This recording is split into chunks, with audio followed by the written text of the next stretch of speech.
Shalom Obracha. Bezrat Hashem, aujourd'hui on va étudier un peu la paracha de Vayeshev. Alors, je vais vous faire un petit examen. Sortez une feuille et un stylo. Hein, on va faire comment ça s'appelle un examen, comment ça s'appelle un contrôle surprise. Contrôle surprise. Alors, j'aimerais que vous me disiez quels sont les sujets de la paracha. Dans l'ordre. Dans l'ordre. Alors, au début, il y a Yosef qui étudie avec son père. Avant d'étudier, oubliez d'étudier, de façon, les grands titres, les grandes lignes.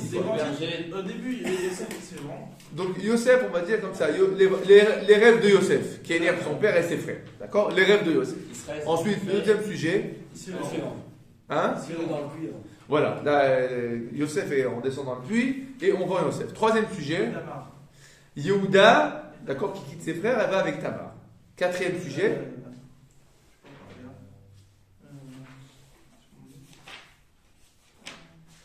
Quatrième sujet.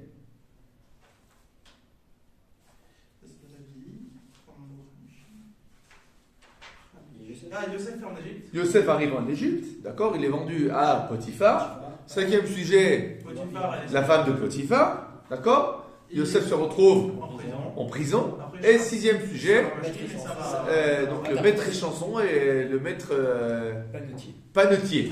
D'accord?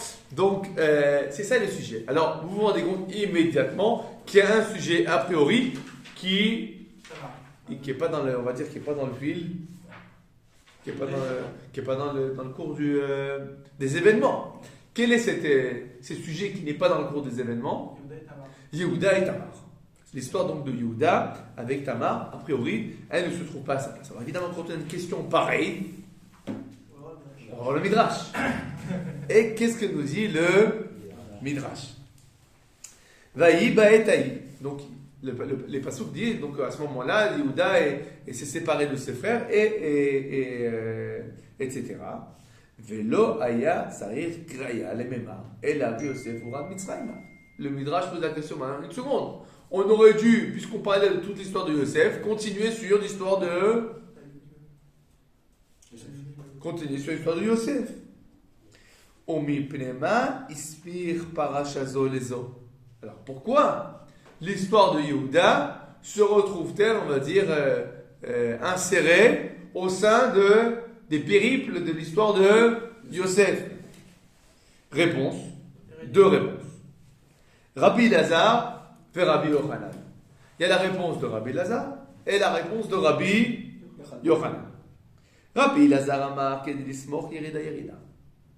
C'est pour conjointer le mot yerida, donc la descente, et le mot yerida, la descente. On va voir de quoi il s'agit. Rabbi Yochanan amar kedismoch aker ve'aker, pour conjointer le mot aker avec le mot aker, donc reconnaissance avec reconnaissance. Alors on va expliquer d'abord, on va dire le sens, le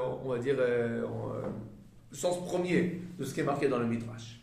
Dans la paracha de Yehuda, comment elle commence la paracha? Vayered Yehuda me'etecha. Donc à ce moment-là, Yehuda est descendu de ses frères, à savoir il s'est séparé de ses frères.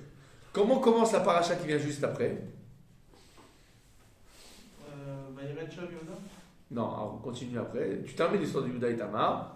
Comment ça commence juste après? Yosef, Urad.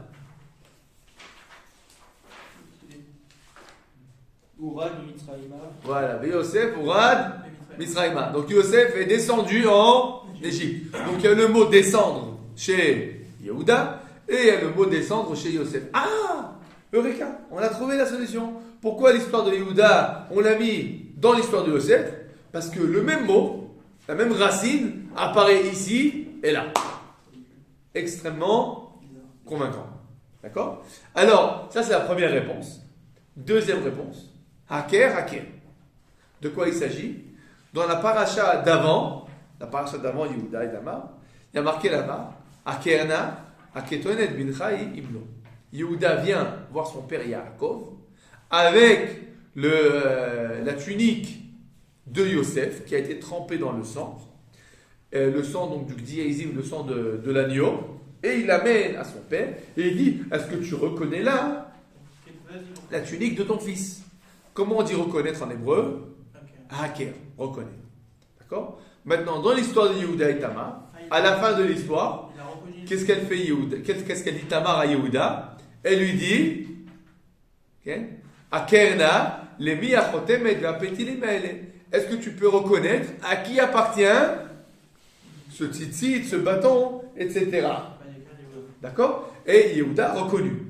Donc le mot aker, le mot reconnaître apparaît ici. Le mot reconnaître apparaît ici. Eureka, nous avons trouvé la solution. Alors, évidemment, on voit un midrash pareil. On reste la bouche bien grande ouverte. On dit, mais qu'est-ce que nos sages nous racontent? Qu'est-ce qu'ils veulent nous dire? D'accord? Alors, on va commencer, on va travailler de façon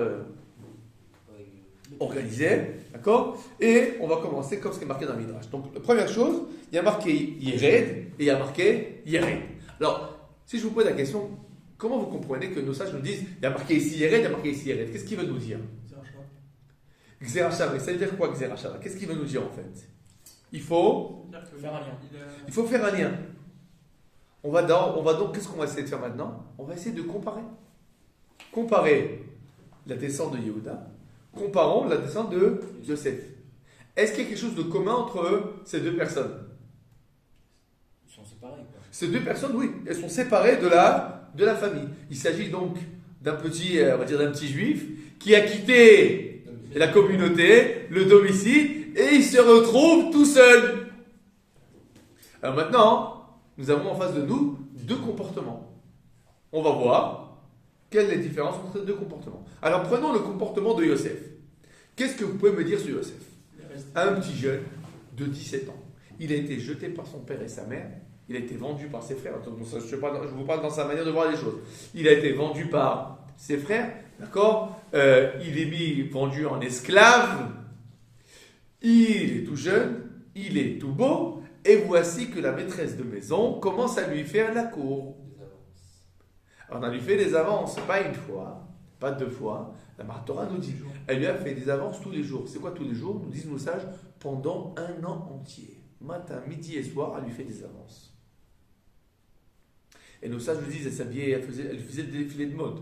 Le matin, elle s'habille comme ça, l'après-midi comme ça. Elle a même menacé. Elle dit, écoute, si tu ne cèdes pas à mes avances, je vais te faire je vais t'inventer je vais te créer une histoire. La réputation. Non, mais comment on dit ça en français? Fausse accusation. Je vais te créer un faux dossier, quoi. D'accord? Et donc, en fait, qu'est-ce qui se passe? Donc, non, je suis pas d'accord. Non, le bonhomme, il est tout seul. D'accord? 3000 km de son père et sa mère, de ses frères. Il a été jeté. D'accord? On lui fait des avances. Une jolie fille, riche, bien placée. Elle a dit, même si tu veux, je tue mon mari. D'accord? Bon alors, qu'est-ce qu'on attend? Et il y a un midrash qui dit, je ne vous ai pas ramené, le midrash il dit qu'il y a une matrona, il y a une reine qui a posé la question à un chacham et il dit, écoute, arrêtez avec vos bobards, c'est pas possible. Ça ne marche pas. C'est pas normal. Alors, le Rav, il leur a répondu, tu sais, dans la Torah, toutes les bêtises qui ont été faites par les grands, elles sont notées. Et si on avait dit que Yosef, il avait fauté, tout le monde l'aurait... Non, pas qu'il l'aurait cru, mais il l'aurait compris. On va dire, il aurait dit, bon, écoute, qu'est-ce que tu veux faire? Donc, si c'est marqué dans la Torah qu'il n'a pas voté, c'est que il n'a pas voté. Mais c'est quand même gros. Comment il n'a pas voté? Je vais même vous dire un midrash extraordinaire. Le midrash s'est dit, pourquoi il n'a pas voté? Comment il n'a pas voté? Il a vu le visage de son père. Elle a vu le visage de son père, ça, des midrash, d'accord. Le midrash, il dit Srotavot, le mérite de ses pères. Parce qu'il y a marqué dans Abraham, Dieu, il a dit à Abraham, sors de ta maison et regarde les étoiles, tu vas être comme les étoiles. C'était quoi l'idée de sors de ta maison? Sors de tes habitudes. On a tous l'impression que qu'on est conditionné par d'autres environnements, par nos habitudes. Je suis né comme ça, je suis né à Paris, donc automatiquement je dois faire mes études, je dois faire... Et si je ne fais pas comme tout le monde, alors... Et qu'est-ce que je a dit à Abraham? Tu es un homme libre. Tu es un homme libre. Et cette éducation-là, Abraham, il a fait passer dans le sang à ses enfants. Nous sommes des hommes libre.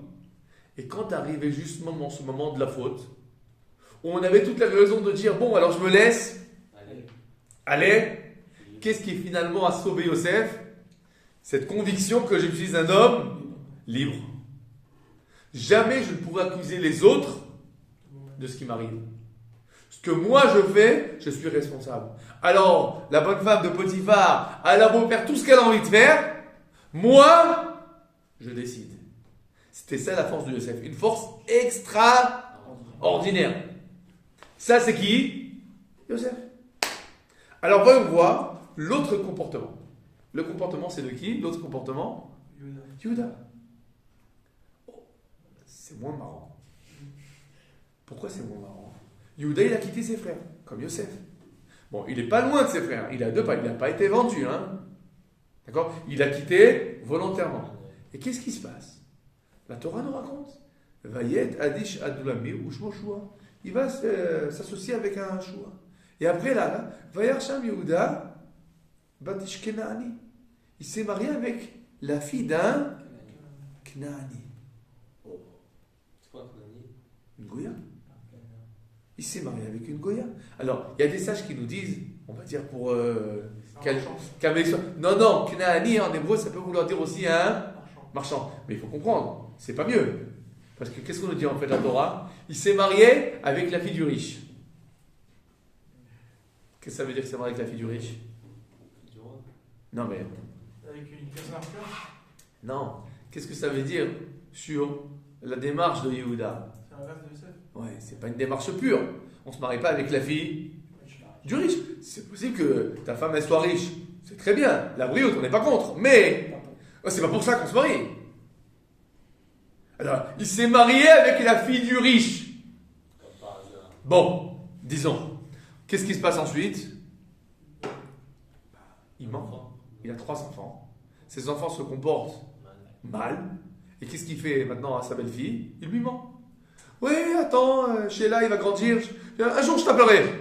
Et il coupe le téléphone. Il la met dans, comme ça s'appelle, dans les SMS, il les met dans la liste noire. Attends, de qui tu te moques? Bon, alors après, qu'est-ce qui se passe? Elle se déguise en prostituée. Et elle attend en chemin. Et qu'est-ce qui se passe avec notre cher Yehuda? Attends, une seconde, arrête-toi. Qu'est-ce qu'il fait Yehuda? Il apprend. Il va voir Tamar, qui ne sait pas que c'est sa belle-fille, et lui dit alors combien on paye? Une sale histoire. La chouma. C'est honteux. D'accord? Et après, on lui dit hey, ta belle-fille, elle s'est prostituée, elle a des enfants. Ah bah tuez-la, brûlez-la, etc. Bon, à la fin, il a sauvé la facette. Elle lui dit écoute, mais reconnais, c'est à qui ça? Ah, c'est moi. Alors je vous pose la question. Si on compare Yehuda et on compare Yosef, c'est horrible. C'est-à-dire qu'en fait, la Torah, elle a juxtaposé ces deux histoires. Et elle nous a fait, en fait, elle nous a invité à faire quoi? La comparaison entre les deux frères. Dans une situation tout à fait pareille, on va dire non, la situation de Yosef, elle est beaucoup plus difficile. Et Yosef, il réussit, alors que Yehuda, c'est pas ça. Et j'aimerais alors vous poser une question. Alors, si c'est comme ça, pourquoi c'est Yehuda qui est le maître, qui est le roi d'Israël, et pas Yosef? Si c'est comme ça, alors qui c'est qu'on aurait dû prendre comme roi? Yosef. C'est un knockout là, c'est 100 points contre 1. C'est pas 99 contre 96. C'est pas il a gagné comme ça s'appelle aux prolongations. Il a mis 10-0 dans la première partie du match là.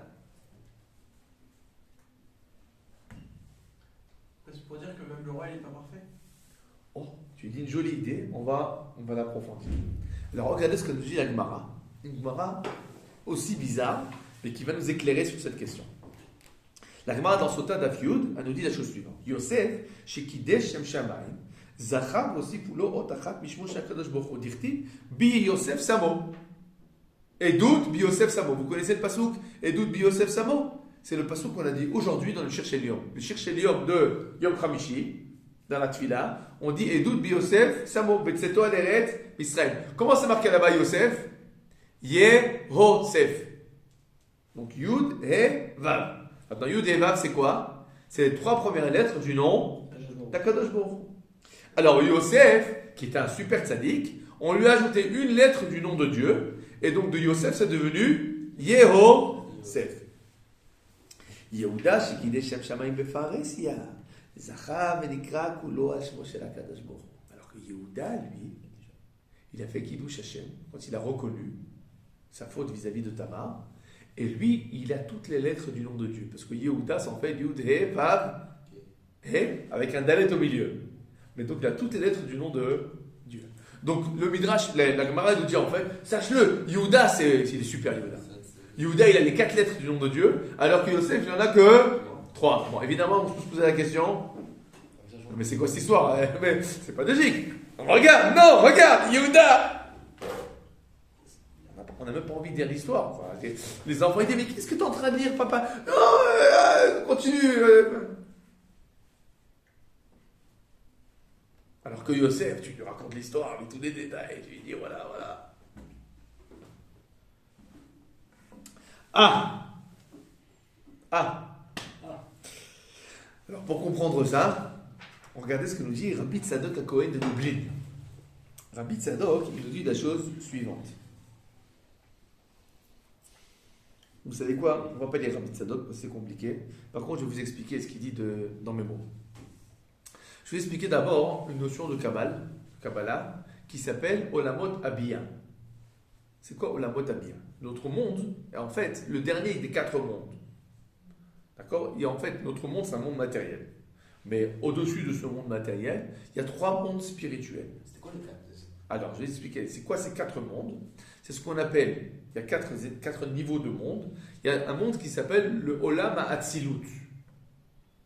Hatzilut, c'est au-delà de l'entendement. Hatzilut. Ensuite, il y a un monde qui s'appelle Bria, la création. Mais il ne s'agit pas de la création concrète, il s'agit de la création, on va dire, la volonté divine de créer. Ensuite, on a le Olam Yetzira. Yetzira, c'est les plans.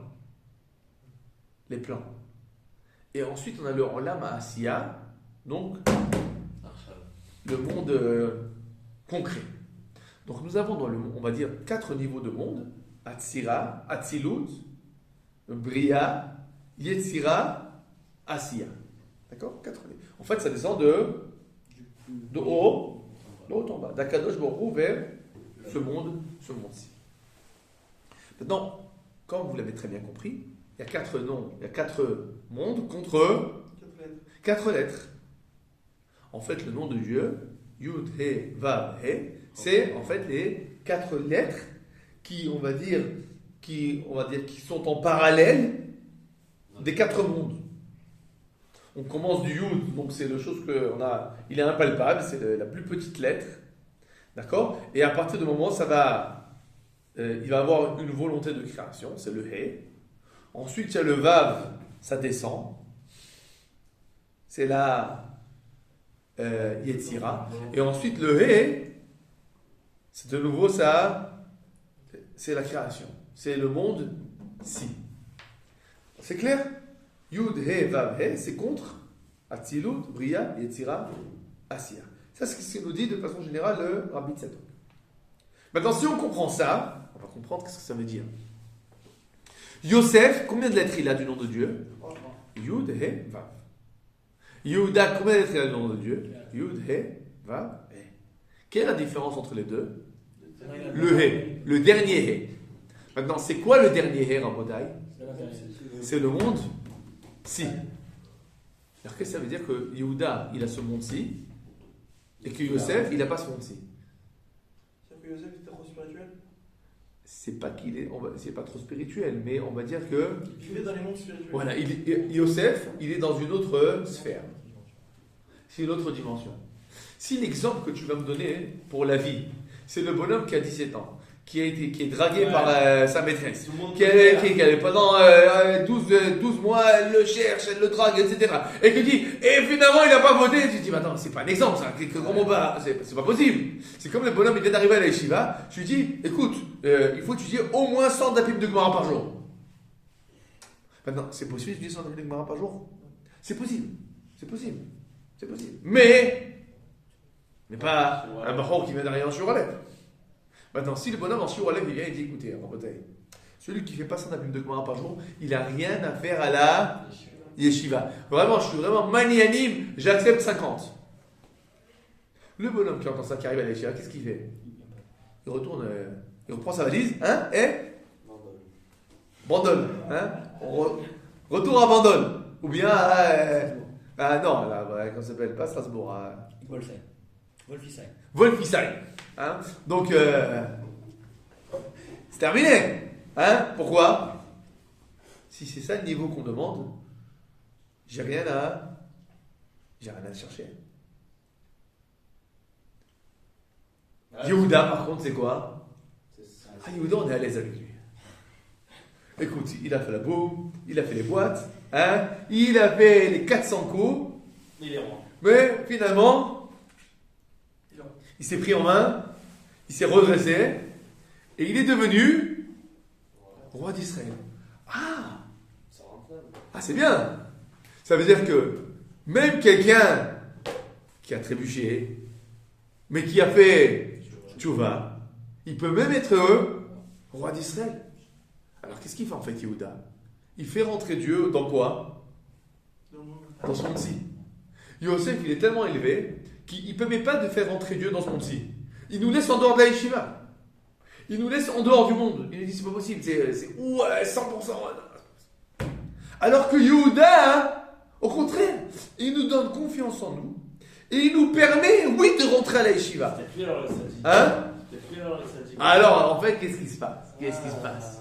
Yosef, c'est qui le vrai tzaddik? Le vrai du vrai. C'est Yosef. Yosef, tzaddik. Mais il n'est pas choisi comme roi. Pourquoi? Parce qu'il est trop tzaddik. C'est pas un exemple à suivre. On peut pas dire, comme exemple, on va dire, chinuchik, comme exemple d'éducation, le bonhomme parfait. C'est comme le père qui dit à son fils, mais pourquoi tu fais les 400 coups? Tu sais, ton papa, moi, j'ai tout le temps été sage comme une image.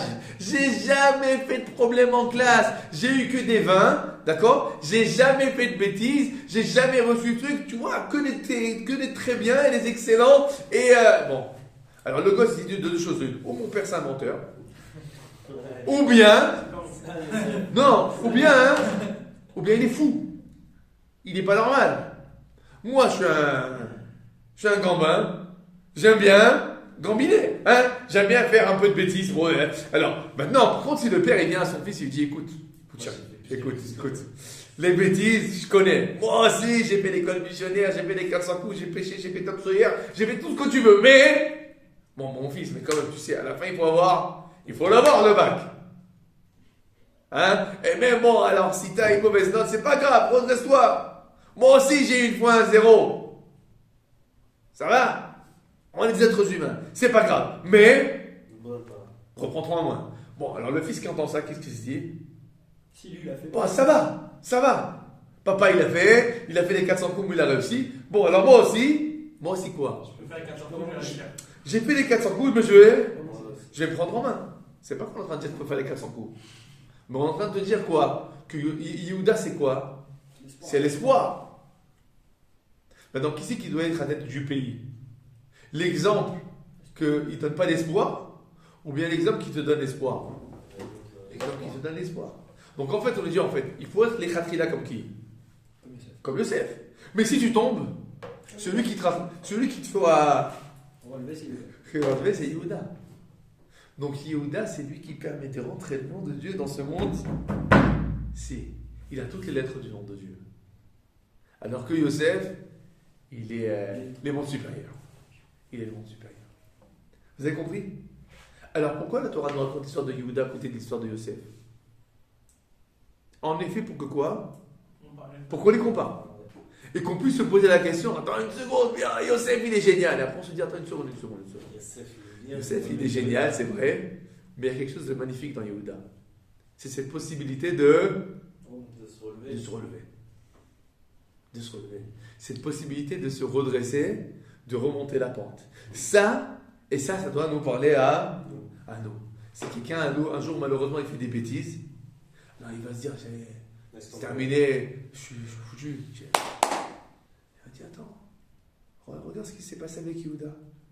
Et malgré cela, il s'est relevé, il est devenu roi. Ouais, c'est bon. C'est ça la force de Yehuda. On a compris pourquoi la Torah a mis l'histoire de Yehuda à côté de l'histoire de Yosef.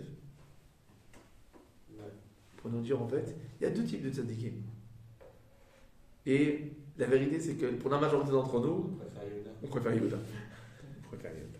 D'accord? On a compris, c'est quoi? Juxtaposer la raidette et la raidette. Donc la descente, la chute. En fait, ce qui se passe, si vous vous rendez compte, c'est que Yosef, c'est quoi? Yosef, il chute pas. Il peut pas. Il chute pas. Il est toujours dans la stratosphère. Yehuda, c'est lui qui vraiment qui chute, mais qui remonte. D'accord?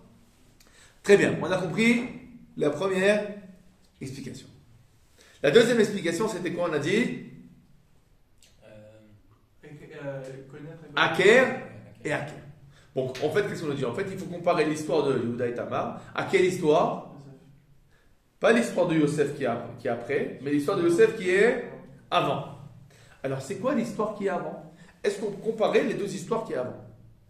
Est-ce qu'il y a des liens de comparaison entre l'histoire de Yehuda et en fait, c'est pas l'histoire de Yosef, mais l'histoire de Yaakov et Yosef? Yaakov et ses enfants.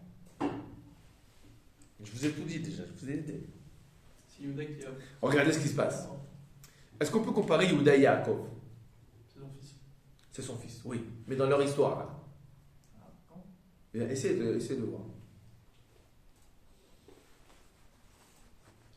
Regardez. Yaakov, il est veuf. Il est veuf.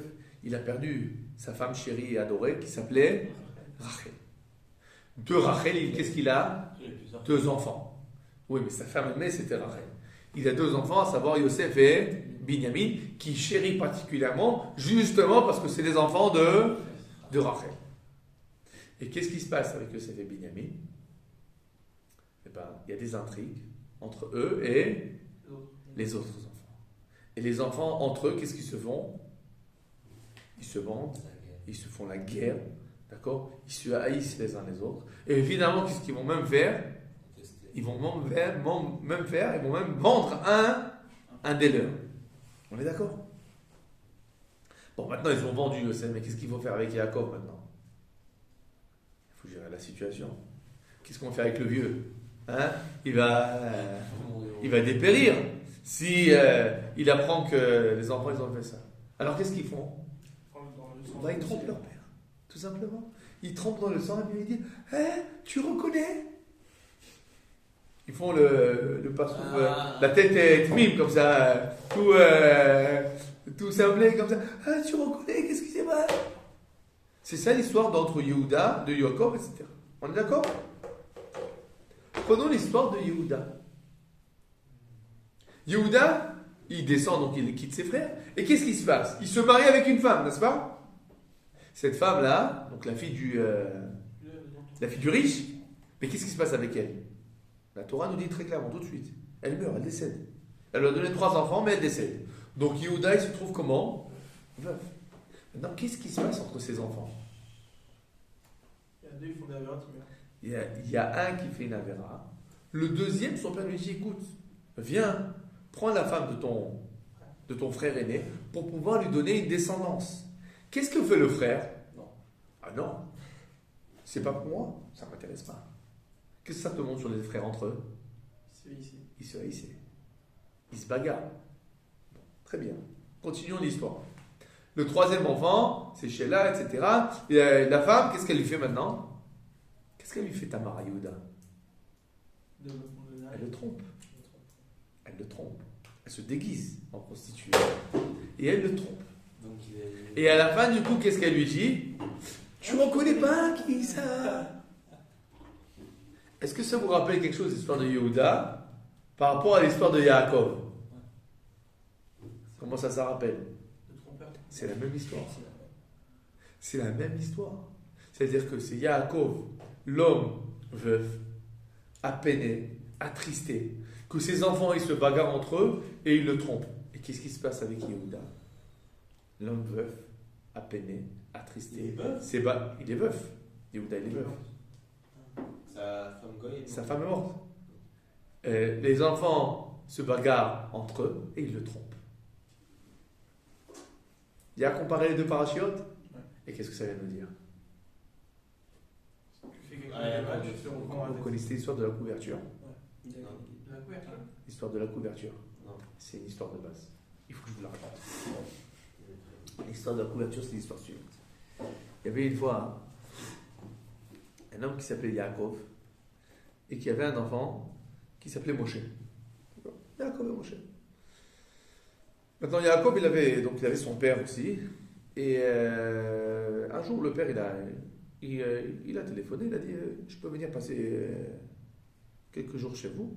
Bien sûr, il n'y a pas de problème, viens à la maison, etc. Alors, donc, le grand-père arrive à la maison et on lui donne à manger, on s'occupe de lui et on lui donne un lit pour dormir. Quelques minutes après, le grand-père se lève et dit j'ai froid, vous pouvez m'amener une couverture? Alors Yaakov dit donc, à son fils, Moshe, le petit-fils, donc, il lui dit écoute, va au grenier, là-bas il y a une couverture. Sur le côté droit, il y a une couverture là-bas. Le fils, donc Moshe monte en haut, il cherche. En effet, il trouve comme ça vraiment englué de poussière, etc. Une grosse et vieille couverture, mais vraiment en sale état. Il descend, il va à la cuisine et il sort un ciseau. Un grand ciseau comme ça, il commence à couper la couverture en deux. Son père, il vient, il dit mais qu'est-ce que tu es en train de faire? Pourquoi tu coupes la couverture en deux? Il dit papa, la moitié pour grand-père et la deuxième moitié pour toi quand tu arriveras à ton âge. Quand tu arriveras dans la même situation, j'aurai déjà la moitié prête pour toi. C'est ça l'histoire de la couverture. Qu'est-ce qu'elle nous dit cette histoire? L'exemple que tu montres à tes enfants. L'exemple que tu montres à tes enfants, la manière dont tu te comportes avec tes parents, exactement comme ça, tes enfants se comporteront avec toi. Si tu donnes à ton père une couverture en mauvais état, tes enfants ils te donneront une couverture en mauvais état. Ils se rappelleront très très bien quel type de couverture tu as donné à ton père. Ils se rappelleront très très bien comment tu as parlé à tes parents. Les enfants ils écoutent tout. Tu parles avec ton père au téléphone, avec ta mère au téléphone. Tu leur parles avec respect. Et que ce soit au téléphone, ou que ce soit pas à la maison tout seul, quand personne n'est là pour écouter. Mais tes enfants, ils ont toujours une écoute. Comment papa, il parle de son père et sa mère? Ah, il m'embête, toujours, etc. Jamais. L'enfant, il comprend très bien comment on doit parler de ses parents. Ou bien il entend que son père et sa mère, ils parlent avec un profond respect du grand-père et de la grand-mère. Que ce soit devant eux, ou que ce soit dans leur dos. Ils voient tout le temps qu'ils parlent avec un profond respect. Qu'est-ce qu'ils comprennent? C'est comme ça qu'on doit respecter les parents. Alors, qu'est-ce qui s'est passé, Rabotai, avec Yehuda? Yehuda, il a trompé son père. Yehuda, il a menti à son père. Il s'est séparé avec son père. Il n'a pas été... Ses enfants, qu'est-ce qu'ils ont fait? Exactement la même chose. Mida Keneged, Mida. De façon la plus pointilleuse possible, ça c'est, va dire, au millimètre. Les comptes d'Akadosh Baruch Hu, ils sont des comptes au millimètre. Ils sont précis. Et de là, évidemment, chacun d'entre nous doit comprendre comment on est censé se comporter. La vie est une roue. Ce que toi tu fais aujourd'hui, demain tes enfants te le feront. D'accord? Et donc, c'est un message extraordinaire. Donc, finalement, pourquoi cette parachia de Yehuda, elle a été mise là? On va dire pour nous crever les yeux. Avec le fait que... Fais attention comment tu te comportes. Regarde comment Yehuda s'est comporté, et regarde comment ses enfants se sont comportés avec lui. C'est là un message pour nous, pour toutes les générations, extraordinaire. C'est dur de Vous avez vu comment le Midrash, De en détruire deux ça. mots, il nous ouvre les yeux. Il nous dit, réfléchis, regarde, comprends ce qui se passe là. C'est ça la puissance extraordinaire des paroles de nos sages. Baruch Adonai Le'olam, Amen ve Amen.